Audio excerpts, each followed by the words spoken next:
Alors, bonjour Pénélope. Tout d'abord, j'aimerais te remercier d'avoir accepté de m'accorder une entrevue pour parler de ton statut de femme sans enfant, finalement. Ben écoute, ça me fait plaisir.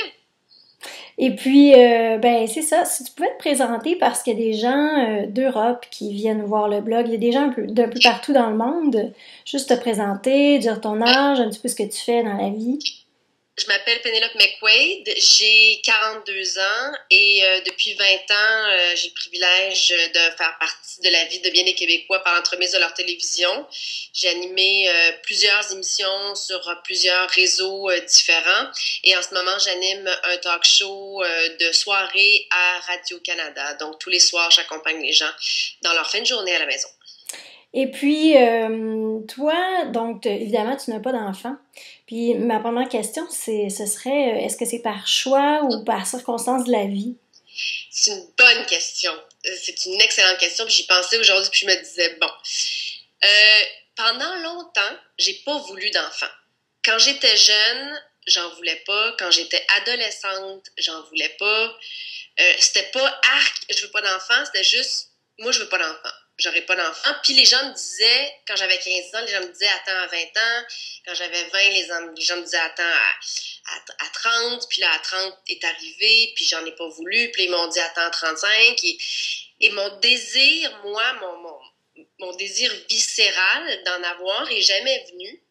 Sauf que depuis un an ou deux, peut-être deux, quand je vois des enfants, des bébés dans la rue, je viens un peu les yeux pleins d'eau, ça vient me chercher, mais comme à un niveau physique. Je sais pas si c'est parce que c'est le last call, là, comme on dit, si c'est un peu la dernière chance, compte tenu de mon âge. Quoique, moi, je laisse la porte ouverte euh, pour le reste de ma vie, à la possibilité qu'il y ait un ou des enfants qui en entrent, là.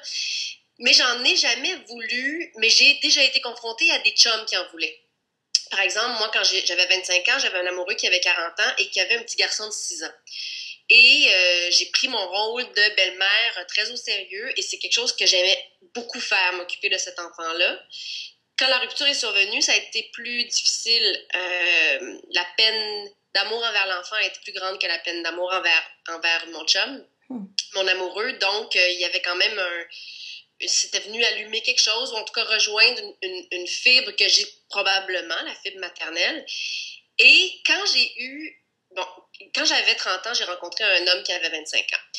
Et quand je l'ai rencontré, je lui ai dit, si tu veux, tu sais, moi, à 30 ans, je sais pas mal ce que je veux dans la vie. Toi, à 25 ans, ça peut tellement changer. Si t'es sûr que tu veux des enfants maintenant, peut-être que ce serait mieux qu'on s'embarque pas dans une relation sérieuse. Il m'a dit, non, non, ça va, j'en veux pas, tout ça. Et 4 ans plus tard, on est assis devant la télévision. Moi, j'ai 34 ans, lui est sur le bord d'avoir 30 ans. On est assis un soir banal devant la télévision, banal. Et il est à côté de moi et tout d'un coup, j'entends, je veux les enfants.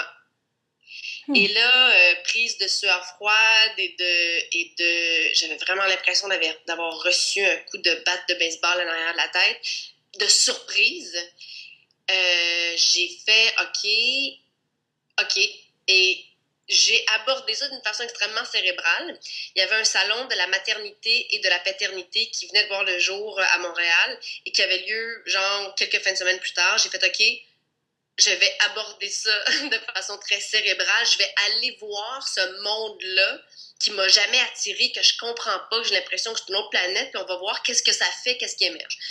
Donc, on est partis ensemble et là, je suis allée rencontrer des infirmières parce que passé 35 ans, c'est un peu plus compliqué d'avoir des enfants. Donc, j'ai parlé avec des infirmières d'un hôpital en soins de la natalité. Je suis allée m'acheter des livres vous avez le droit d'être une mauvaise mère, donnez-vous la permission, tu sais, vraiment. Ouais, Et on est allé s'asseoir dans ce salon-là où il y avait des enfants, des poussettes, des bébés, et c'était fou, là. Et on est allé absorber ça. Et finalement, dans l'année qui a suivi, il y a eu rupture de cette relation-là. Probablement pas à cause de l'enfant, mais à cause d'une évolution qui n'était pas la même de son côté et du mien à ouais. bien des niveaux. Donc, j'en ai jamais voulu des enfants quand j'étais jeune, mais la possibilité d'en avoir et mon ouverture à en avoir, elle était là à quelques reprises dans ma vie. Donc, Puis, tu t'imaginerais avoir combien d'enfants si t'en avais? Est-ce que tu as déjà pensé à ça? Puis, Moi, je me suis déjà dit, si un jour je suis pour avoir des enfants, je préfère en avoir deux d'un coup. Comme ça va être fait, l'intensité va être là, des jumeaux, des je sais pas trop, mais on décide pas de ça. non, Et effectivement. c'était un souhait que j'avais. Sinon, je pense pas que j'en aurais plus qu'un, mais je le sais pas. Parce que les questionnements que j'ai par rapport au fait d'avoir des enfants, c'est beaucoup en ce moment, là.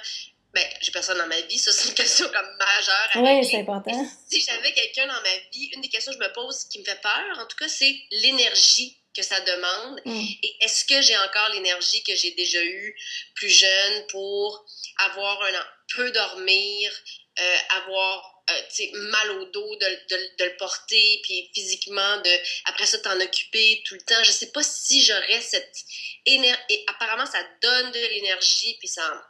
Tu sais, je suis consciente de tout ça, mais je sais pas aujourd'hui si j'en aurais plus qu'un.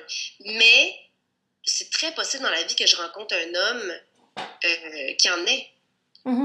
C'est une grosse possibilité. Là. Ça fait pas tellement longtemps que je suis célibataire, mais à 42 ans, je risque de... Soit je vais rencontrer quelqu'un qui a mon âge ou plus vieux qui en a déjà, ou je vais rencontrer quelqu'un de plus jeune, comme on voit de plus en plus de femmes rencontrer des hommes plus jeunes, ce qui est une possibilité. Et là, je vais me retrouver avec quelqu'un qui veut des enfants. Est-ce que ce sera l'adoption? Est-ce que je le porterai? Est-ce que ce sera une mère porteuse? Je sais pas. Mais en fait, je me dis que dans ma vie, j'ai tellement une fille qui vit toutes les aventures. Je suis embarquée dans toutes les aventures dans toutes les aventures que la vie m'a offertes, je suis embarquée. Puis plus les aventures me font peur, généralement, plus je plonge. Que j'aurais de la difficulté à croire que je vais passer à côté de l'aventure d'avoir un enfant qui est apparemment la plus grande aventure. C'est pour ça que je garde la porte extrêmement ouverte à cette possibilité-là, même si dans les faits, à 42 ans, célibataire, il y a peut-être peu de chance.